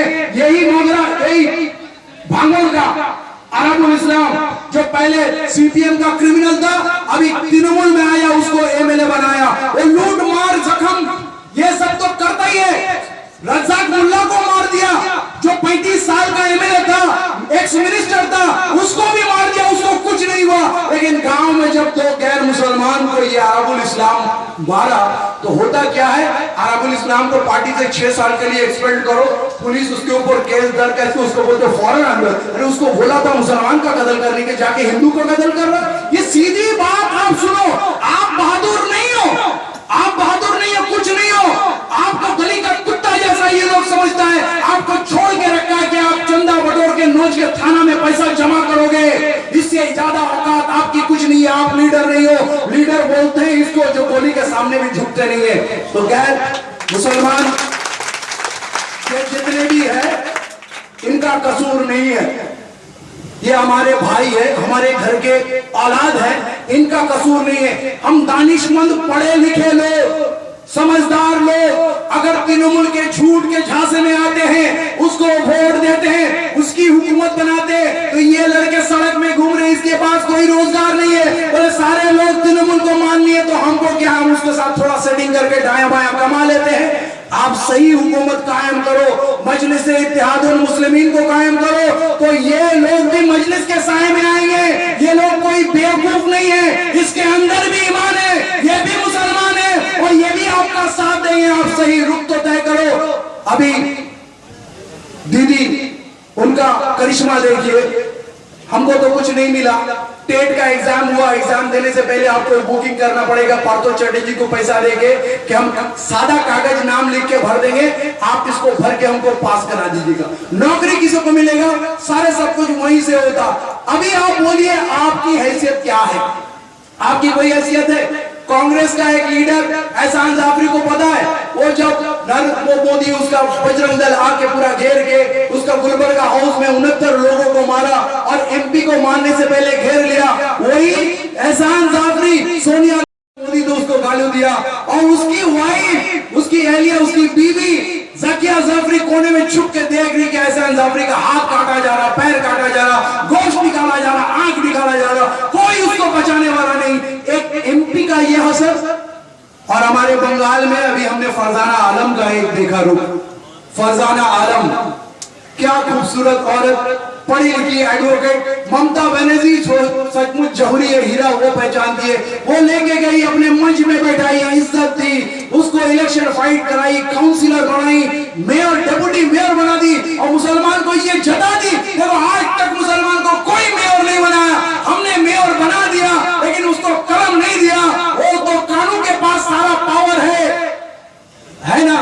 फरजाना आलम को क्या था, आपको जाके दीदी का तारीफ करना है और मोहल्ले के लड़कों को खुश करने के लिए फीता काटना है कि दीदी ने हमको डिप्टी मेयर बनाया। उसने मुसलमान को दिखाया कि देखो मैं पर्दा का कितना एहतमाम करता हूँ। इलेक्शन होता है, मुर्शिदाबाद मुस्लिम डिस्ट्रिक्ट में जाती तो चादर ओढ़ के जाती है, हर बार इफ्तारी करती है, बोलती कि मैं तो रोजा भी रखता हूँ, नमाज में भी पहुंच जाती है, ईद मुबारक, हज मुबारक, हर जगह में वो मौजूद है।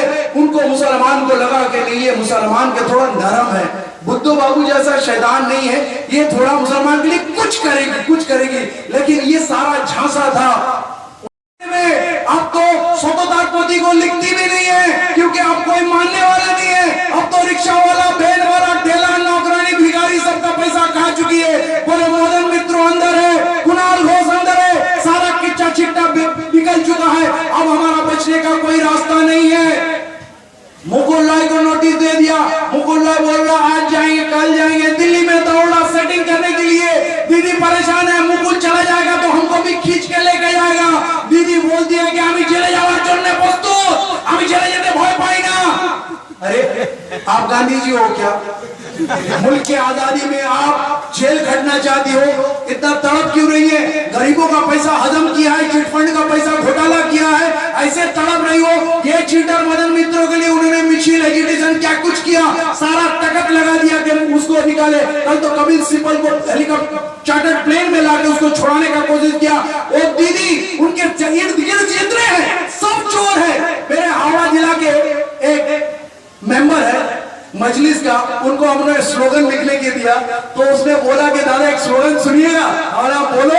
तो बोलता है, वो बोल रहा है ওই ধরে বলেছে সিবিআই, ওই ধরে বলেছে সিবিআই, চোরগুলো সব দিদির ভাই। और दीदी के जितने भाई है वो सारे चोर है। अरे माशाल्लाह क्या हो रहा है, तुम्हारे मुंह में घी शक्कर, ऐसा अच्छा सेटिंग, तुम बहुत आगे बढ़ोगे। तो ये पूरे हिंदुस्तान तो पूरे बंगाल को पता चल गया दीदी का टोली पूरा का पूरा चोर का टोली है और लोग उसको भरोसा नहीं करेंगे। तो अब दीदी को लगा कि फरजाना चौधरी जैसा ढोंग और नहीं चाहिए, मुसलमान को और कुछ दिखाने का जरूरत नहीं है। उसने तय किया ये अगर जीत जाएगी तो फिर दावा करेगी कि इस बार हमको मेयर बना दो, पिछला बार डेप्यूटी मेयर थे। उसने क्या किया, उसको 65 वार्ड में भेज दिया। आरएसपी का रिजर्व सीट जहां तृणमूल क्या कोई पार्टी कभी नहीं जीता, वहां पर भेज के जब तृणमूल का सुनहरा दौर में 144% वोट गिरा, 60 number, 61 number, 62 number, 63 number, 64 number, 66 number, सारे नंबर में तृणमूल 10-10, 15-15 हजार वोट से जीत गए। तो वो 65 वार्ड में 9,500 वोट से हार गए। तृणमूल के लोग उसको हराने के पीछे पड़ गए। दीदी का ऑर्डर है।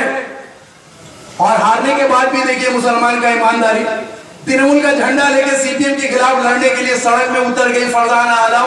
जाके पार्टी ऑफिस में घुसी तो माखन पाल दास ये मेरा 2 उंगली का बराबर होगा, झापड़ मारेंगे तो उठ नहीं पाएगा, उसकी इतनी जरूरत। फरजाना आलम को बोलती कि तुम यहाँ से निकलो, तुम्हारा इधर कुछ नहीं। बोले क्यों? मैं तो पार्टी में आज भी हूँ, पार्टी ऑफिस है, क्यों नहीं आऊंगे? बोले नहीं तुम हार गई, तुम्हारा कामी कदम, तुम जाओ राजा बाजार से आई और राजा बाजार चला जाओ, यहाँ तुम्हारा कुछ नहीं है।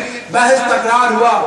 और जो हुआ आपको मालूम है, वो माखन पाल दास फरजाना आलम जो हज करके आई हुई है, नकाब में थी, उसके बाल का झूठा को पकड़ के खींच के सड़क पे गिरा के उसको मारता है और मारने के बाद वो FIR करता है। लेकिन ये पुलिस मंत्री ममता बनर्जी है, पुलिस कोई एक्शन लेती नहीं है। वो अस्पताल में 10 दिन पड़े रहती है, ममता बनर्जी उसका कोई मिनिस्टर नहीं जाता है उस जगह में। उसने दम तोड़ दिया। ममता बनर्जी अफसोस के एक अल्फाज नहीं बोलती है, उसका दफन हो गया, जनाजे में एक नजर देखने नहीं जाती है। उसका 11 साल का बच्चा के सर पे हाथ देने की हैसियत ममता बनर्जी की नहीं हुई। विधानसभा में किसी ने सवाल उठा था कि इस साल फरजाना आलम डिप्टी मेयर का इंतकाल हो गया, उसके बारे में एक शोक प्रस्ताव हो।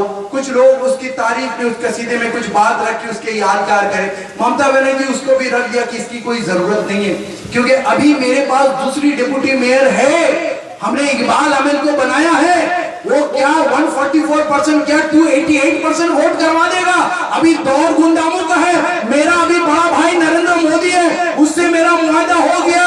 अब ईमानदारी का दौर खत्म हो गया। अभी गुंडा राज चलेगा तो गुंडा डिप्टी मेयर बनेगा। जिस चेयर में नेताजी सुभाष चंद्र बोस बैठे, जिसमें सरवर्ती जैसा आदमी, जिसमें और एक मुसलमान के बहुत बड़े लीडर थे पत्रुत जैसा, जिसमें हिंदुस्तान का आजाद हिंदुस्तान का आखिरी मेयर वो कलकत्ता का बने थे, उस सीट में एक आदमी को, अंगूठा छाप आदमी को आप बैठा रहे, गुंडागर्दी प्रमोटिंग छोड़ के, जिसका कोई हुनर मालूम नहीं है, कब्रिस्तान मस्जिद किसी का भी जमीन वो खा जाएगा, उसको डिप्टी मेयर बना रहे हो। क्या मुसलमान को बेवकूफ बना रहे? ये गुंडा पैदा करेगा मुसलमान के घर घर से। और ये दिन देखने के लिए आप बताओ मेरे तृणमूल के, कांग्रेस के, CPM के दोस्त, आप जिस पार्टी का नेता बन के आप फख्र करते हो, जैसे कारखाना में लेबर रखना ही पड़ता है, मकसद होता है कि कंपनी चले, उस तरह से आपको इस्तेमाल करने के लिए रखा गया है। आपका इसमें कोई फ्यूचर नहीं है। इसलिए आज के दौर में बोल रहे बड़े बड़े मंत्री के कोई हैसियत नहीं है। दीदी के सामने आप बोलो जावेद खान की क्या हैसियत है, उसको बंकर मंत्री बनाया लेकिन पीने का पानी देने का हैसियत नहीं है। आप बोलो नूरे आलम चौधरी रिटायर्ड हाई कोर्ट का जज, उसको क्या दिया? उसको एजुकेशन मिनिस्ट्री दिया, उसको लॉ मिनिस्ट्री दिया, उसको बोला कि पशुपालन मंत्री बन जाओ। कुत्ता बिल्ली का सेहत का ख्याल रखेगा। एक बार क्या हुआ, ये देवश्री रॉय जो फिल्म आर्टिस्ट है, बंगला फिल्म का मशहूर आर्टिस्ट है, वो MLA भी है, उसका कुत्ता मर गया। वो चीफ मिनिस्टर के पास जाके रोने लगी, देखिए दीदी मेरा कुत्ता मर गया, कोई कब्रिस्तान नहीं है, मैं रास्ते के किनारे जाके उसको गाड़ दिया, इसका भी तो कुछ कब्रिस्तान होना चाहिए ना। तो दीदी बोले बिल्कुल, वो नूरे आलम चौधरी को बुलाते और एक अच्छा प्लॉट देके आप जो है इसका कुत्ते का कब्रिस्तान बनाइए। वो खोज के सॉल्ट लेक साइंस सिटी के पीछे धाबा के मैदान में एक प्लॉट निकाल के फीता काट के इनॉग्रेशन कर रहा नूरे आलम चौधरी कुत्ते के कब्रिस्तान का। मुसलमान का कब्रिस्तान दखल हो रहा है, चोरी हो रहा जमीन। बागबानी का कहानी आप लोगों को मालूम है, क्या बोले कितना कब्रिस्तान हमारा चोरी हुआ। इस कुत्ते का कब्रिस्तान नूरे आलम चौधरी इनॉग्रेशन कर रहा। कल अगर ये दीदी कह दे कि देवश्री राय का कुत्ते के जनाजे में तुमको जाना है, तो फौरन ये जावेद खान, सुल्तान अहमद, फिराद हकीम, नूरे आलम चौधरी के कांधा लेके जाएगा। दीदी का हुक्म टालने का हिम्मत इनका नहीं है। ये दीदी इमाम ईदैन की जगह में खड़ा होकर अपना तकरीर करती है, झूठा तकरीर। पिछला बार बोला था 90% काम हो गया, इस बार बोले कि 97% काम हो गया, सिर्फ 3% बाकी है। मतलब सिर्फ हमको जहर पिलाने का, मारने का बाकी है, बाकी सारा काम तमाम हो गया। उनको वो जगह मिला तो वो बोल दिया আপনারা অনেক কষ্ট করেন, রোজা রাখেন, কখনো 29টা রাখেন, কখনো 30টা, কখনো 31টা, কখনো 32টা। इन जाहिल औरत को वहां बोलने के लिए कौन खड़ा करता है? कल इनका मौका मिले तो हमारे कलाम पाक में भी ये दखलंदाजी कर देगा। ये इतना पंडित है, हर चीज में ये माहिर है। ये जाहिल को फौरन गद्दी से उतारने का जरूरत है। इसलिए बोलते हैं बंगाल एक ऐसे दौर से जा रहा है जहां CPM खत्म हो चुका है, अल्लाह करे कभी वापस ना आए। कांग्रेस खत्म हो चुका है, ये भी दुआ करते हैं कि इसको कभी ना लौटाना। लेकिन दो पार्टी है, बीजेपी बढ़ रही है और तृणमूल बढ़ रही है। और दीदी बोल रही है এবার আমি একা লড়াই করব, কারোর সঙ্গে লড়বো না। আর বলছেন কি ওই कांग्रेस और CPM आजाद করেছে, ও যা হজ বড় করেছে, मतलब ये लोग आपस में मिल गया। मतलब आप उसको तनकीद कर रही हैं कि सबको अलग अलग लड़ना चाहिए। बिहार में बीजेपी को रोकने के लिए लालू प्रसाद नीतीश कुमार अपना 20 साल पुराना दुश्मनी छोड़ के वो एक साथ हो गए कि नरेंद्र मोदी को बीजेपी को रोकना है। और दीदी का भी बंगाल का जो सिचुएशन है, अगर वो अकलमंद होती तो ये सीपीएम कांग्रेस सारे पार्टी को बोलती कि भाई आपस में जगह बांट लो, बीजेपी को रोकना है। ये बोलती है कि 2021 में हिंदुस्तान से क्रिश्चियन और मुसलमान को खत्म कर देंगे, हिंदुस्तान का दस्तूर का खिलाफ जा रहा है, लेकिन वो नहीं बोलती है। वो क्या बोलती है कि सब हम लोग अलग अलग लड़ेंगे। इससे क्या होगा? सीपीएम जीत नहीं पाएगा, कांग्रेस थोड़ा वोट पाएगा, जीत नहीं पाएगा। जीतेगा दो पार्टी, एक तृणमूल जीतेगा, एक बीजेपी जीतेगा। बीजेपी को चाहिए 50-60 वोट, 50-60 सीट मिल जाएगा तो उसका राज्यसभा का वोटिंग स्ट्रांग हो जाएगा, उसका काम निकल जाएगा। और इधर दीदी सीएम रहेंगी, पीछे से नरेंद्र मोदी का सपोर्ट रहेगा। ये इनका मंसूबा है। आप बताओ, दीदी जो बोलती थी कि नरेंद्र मोदी अगर प्लेन से उतरेगा तो कमर में रस्सी बांध के जेल में डाल देंगे, वो रस्सी कहां गया? वो रस्सी कहां गया? आज मोहन भगत शहीद मीनार में खड़ा होकर बोलता है 3 महीना पहले कि इस बंगाल से नहीं, हिंदुस्तान में मुसलमानों का हस्ती मिटा देंगे, इन सबको घर वापसी चाहिए। तो हमारा मां माटी मानुस, हमारा इत्तेहाद वाला सरकार, मुसलमान सोच रहे कि ममता बनर्जी हमारी है, चीफ मिनिस्टर हमारी है, ये पुलिस ताली बजा रहा, तमाशा देख रहा है, उसको जेल के अंदर क्यों नहीं डाला? वो घर वापस कैसा गया? हमको सोचना पड़ेगा। ये नरेंद्र मोदी के साथ इसका पुराना दोस्ती था। 2002 के गुजरात दंगे के बाद भी जब नरेंद्र मोदी जीता था तो ये ममता बनर्जी उसको फूलों का तोड़ा दे के बोली थी कि तुम बेहतरीन चीफ मिनिस्टर हो। तब ममता बनर्जी कोई नादान बच्ची पगली नहीं थी, होश हवास में बोली थी। यही मोदी, यही बीजेपी गवर्नमेंट के साथ 2 बार वो सेंट्रल में राज की है। इसको कुछ नहीं फर्क पड़ता नरेंद्र मोदी से और आडवाणी से, किसी से। इसको हमको बेवकूफ बनाना है। ये लोग मुआहदा कर चुके हैं। जब उसका जेल जाने का टाइम हुआ, जब सीबीआई पीछे पड़ गया, दिल्ली में जाके एग्रीमेंट किया और नरेंद्र मोदी को राज्यसभा में वोट चाहिए था, माइनिंग बिल रुका हुआ था। ये माइनिंग सारे खनी को बाहरी कंपनी का अलॉट करना था, अरबों खरबों रुपया चाहिए था, मोदी को चाहिए था राज्यसभा में वोट, कोई वोट नहीं दे रहा। यही ममता बनर्जी भी जाके टीएमसी का सारा वोट नरेंद्र मोदी को देकर उसका बिल पास करा के उसको हल किया और नरेंद्र मोदी बोला कि तुम बंगाल में राज करो, हम तुम।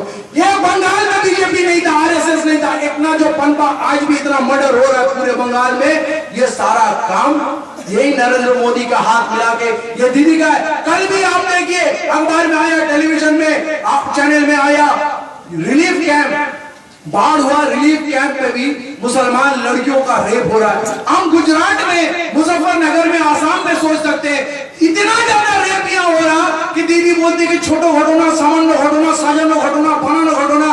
विधानसभा में खड़ा होकर क्या बोली मालूम? हम तो दंग रह गए। बोली कि देखिए, शरीर থাকলে যেমন জট জ্বালা হয়, শরীর থাকলে যেমন জট জ্বালা হয়, ওরকম মাঝে মাঝে রেপ হতে পারে। এটা নিয়ে এত লাফালাফি করার কিছু নেই। অন্যান্য স্টেটে যা রেপ হচ্ছে তার থেকে এখানে রেপ কম হচ্ছে, मतलब वो सैटिस्फाइड है। जितना रेप हो रहा है वो एक्सेप्टेबल है।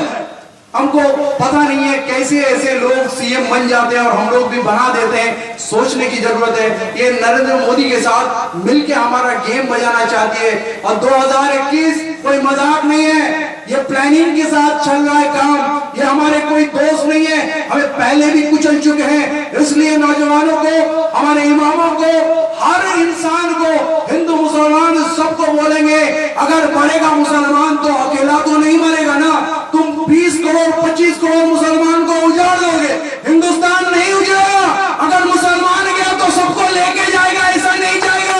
इसलिए ये किसी के हक में नहीं है, ये किसी के हक में नहीं है।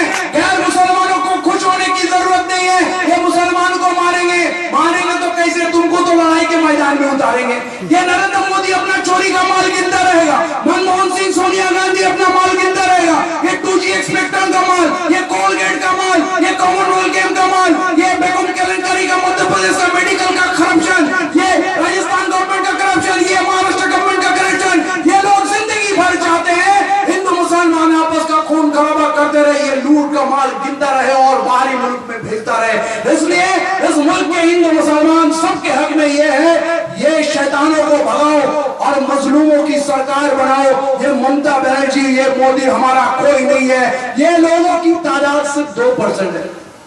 आपको बताएं, ये जो बनर्जी मुखर्जी चटर्जी है, इनका चीफ मिनिस्टर इसका हेल्थ मिनिस्टर, इसका defence minister, education minister, industrial minister जितना बनता है, इनकी तादाद सिर्फ 2% है। आप कितना बड़ा मजाक अपने साथ करते हो।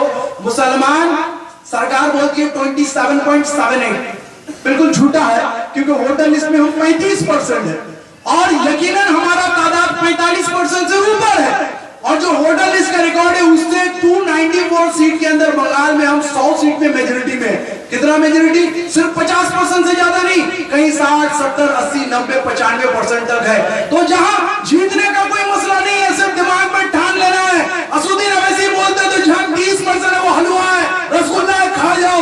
30% अगर हम लोग हैं तो यकीनन हम लोग जीतेंगे।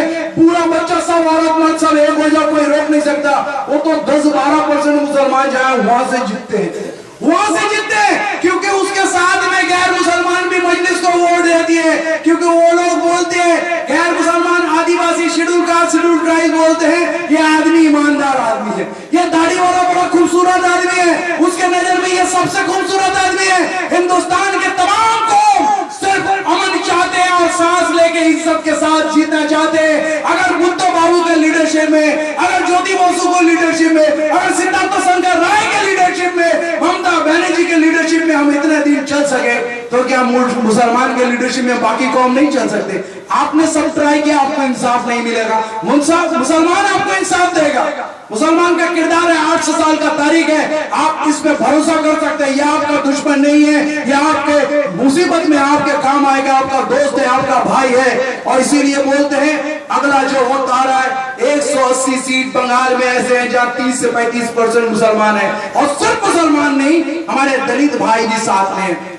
अगर तेलंगाना में हम जीत सकते हैं, अगर महाराष्ट्र जैसा कम्युनल जगह में दलित लोग मजलिस के सिर्फ मेंबर नहीं हो रहे, कैंडिडेट हो रहे हैं और जीत रहे हैं, तमाम पार्टी को छोड़ के आ रहे। औरंगाबाद में इलेक्शन हुआ, मजलिस पैसा मर्तबा लड़ा, क्या हुआ?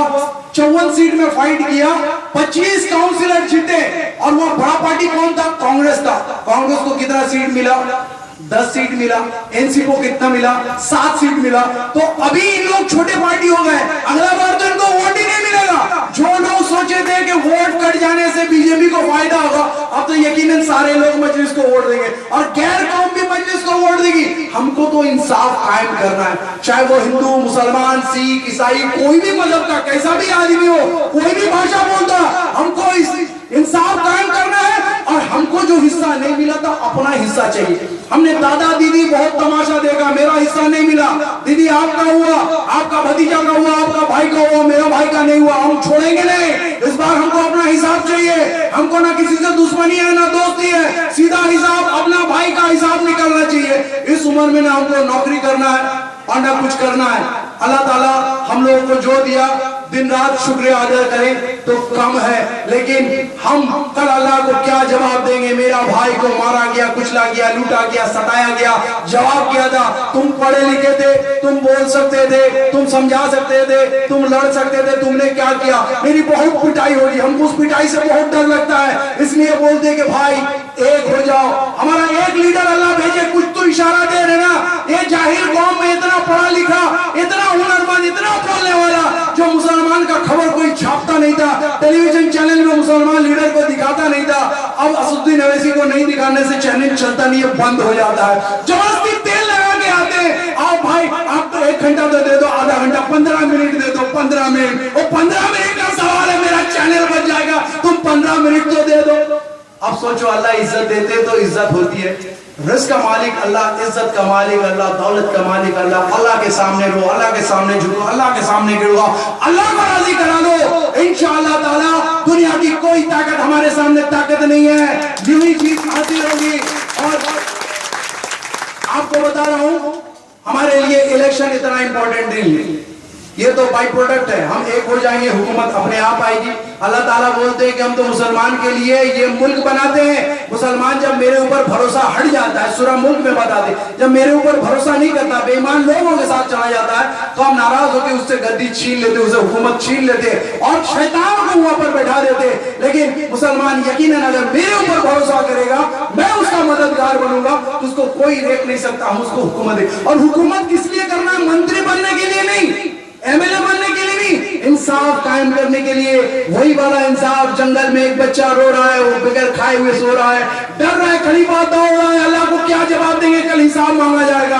वो वाला उसूल चाहिए, चुन चुन के खोज खोज के लागों को उसको हिसाब देना, और नहीं देखना है कि कौन हिंदू है कौन मुसलमान है। मुसलमान अपने किरदार में आ जाओ। अल्लाह रिस्क का मालिक है, अगर यकीन है अल्लाह देने पे आएंगे तो कोई रोक नहीं सकता। अगर रेगिस्तान में बालू में इतना सोना इतना पेट्रोल दे सकते, पूरा रेगिस्तान गर्मी में पूरा एसी में लैस है, कोई गर्मी का नामो निशान नहीं है, आप बोलो क्या अल्लाह हमको नहीं देंगे? इसलिए रात काफी हो गई है, खबर नहीं रहा, टाइम बहुत हो गई है, लेकिन हम आपको बोलेंगे कि भाई सारे लोग यहाँ भाई है, आपस में ना लड़े। और मेरे तृणमूल के भाई को हम खास करके समझा रहे हैं, हम लोग तुम्हारे अपने लोग हैं, अच्छे दिन आएंगे इंशाल्लाह तो तुम भी मेरे साथ रहोगे, लेकिन किसी को सताना मत। हम लोग थोड़ा उल्टा खोपड़ी का आदमी है, बड़ा जिद्दी किस्म का आदमी है, शरीफ है तो इतना भी शरीफ नहीं है, अपने भाई को कोई नोचेगा तो उसको छोड़ देंगे। अभी राजा बाजार में आपने देखा हुकूमत घुटने टेक दिया, हुकूमत की हिम्मत नहीं है कि छड़ी उठा ले। आप देख रहे हैं मुसलमान जाग रहा है।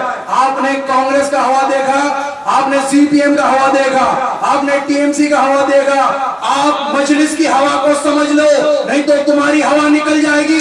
किसी की जरूरत नहीं है, किसी की जरूरत नहीं है, मजलिस का एक बंदा को छू के देख ले, रातों रात घुसेंगे, निकाल के लेके जाएंगे। कोई थाना में एफआईआर करने नहीं जाएंगे, कोई थाना में एफआईआर करने नहीं जाएंगे, उसका हिसाब किताब ऑन स्पॉट होगा। इतना बोल दे रहे, बहुत जुल्म बर्दाश्त किया, ये नेतागिरी के चक्कर में चाट के पोस्ट देके मुसलमान को सताया गया, अब ये नहीं चलेगा। अब हमारा लीडर आ गया, हमारा शहंशाह आ गया, हमारा बादशाह आ गया, अब मुझे कोई एक प्लेट बिरयानी में खरीद नहीं सकता, हमको झुका नहीं सकता, हम मर जाएंगे, कट जाएंगे, लेकिन कोई हमको हिला नहीं सकता। हम आपको बोलते जा रहे हैं, सब मेरे अजीज है, भाई है, सुधर जाओ, समझ जाओ, रास्ता तय करो, फैसला करने का वक्त आया है, फैसला करने का वक्त आया है, इस मुल्क को बचाने का वक्त आया है। किसी ताकत की जरूरत नहीं है कि हमें रोक ले, हम इस मुल्क के दस्तूर के मुताबिक इस मुल्क के मालिक हैं। पुलिस को भी कानूनन चलना पड़ेगा, हमें भी कानूनन चलना पड़ेगा, सीएम को भी चलना पड़ेगा और प्राइम मिनिस्टर प्रेसिडेंट को भी चलना पड़ेगा। अब हम गफलत में थे तो मनमानी चल रहा था, अब मनमानी को खत्म करना है, इंसाफ कायम करना। सिर्फ बंगाल की बात नहीं, पूरे मुल्क के लोग नजर गड़ा के बैठे कि असदुद्दीन ओवैसी के ऊपर अगला 6 सितंबर रानी रासमुनी में हम लोगों ने खुला इजलास रखा है। हम देखना चाहते हैं कितने जोश इस बाजुओं में है, हम तमाम भाइयों में हम वहां चलेंगे, असदुद्दीन ओवैसी भाई को पैगाम देंगे, मेरे शहंशाह हम तैयार हैं आपके इस्तेकबाल के लिए। सबको घर से निकलना पड़ेगा, बच्चे बूढ़े जितने हैं, गरीब अमीर, हमारे मौलाना इमाम साहब जितने भी है, सबको एक मंसूबा करना है। जवाब देने का टाइम आया है, हिसाब लेने का टाइम आया है। अब भी खैरात नहीं मांगेंगे, अब हक छीन के लेंगे इंशाअल्लाह ताला। और असदुद्दीन ओवैसी को पैगाम देना है, बंगाल के लोग वैसे अब नहीं रहेंगे, एक प्लेट बिरयानी में बिकेंगे, एक गिलास में बिकेंगे। उनका ईमान आज भी ताजा है।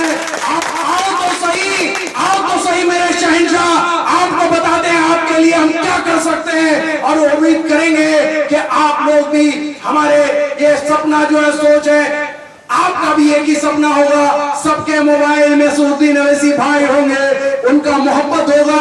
आज चलिए आकाश पाताल को एक कर दे, नारा लगाते हैं, असदुद्दीन ओवैसी जिंदाबाद, असदुद्दीन ओवैसी जिंदाबाद, असदुद्दीन ओवैसी जिंदाबाद, मजलिस इत्तेहादुल मुस्लिमीन जिंदाबाद, मजलिस इत्तेहादुल मुस्लिमीन जिंदाबाद, मजलिस इत्तेहादुल मुस्लिमीन जिंदाबाद। और इसी के साथ हम अपनी बातें को सिमटते हैं और आप तमाम लोगों से दुआ करते हैं, आप भी हमारे लिए दुआ करें।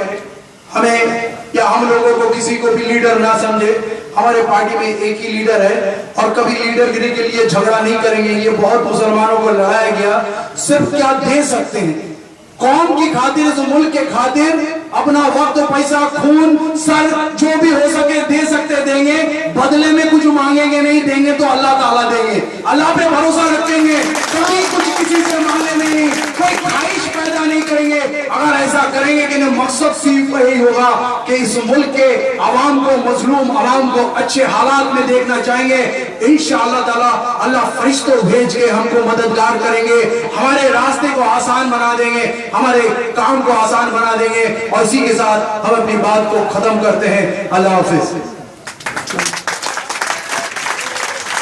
माशाअल्लाह, जब जब भी कौम पर, जब भी वार कौम पर शैतान करेगा, जमकर मुकाबला यहाँ ईमान करेगा। जमकर मुकाबला यहाँ ईमान करेगा। मुंसिफ न तो आदिल, न हुकूमत, न अदालत, जो फैसला करेगा मुसलमान करेगा। जो फैसला करेगा मुसलमान करेगा। हम है फैसला की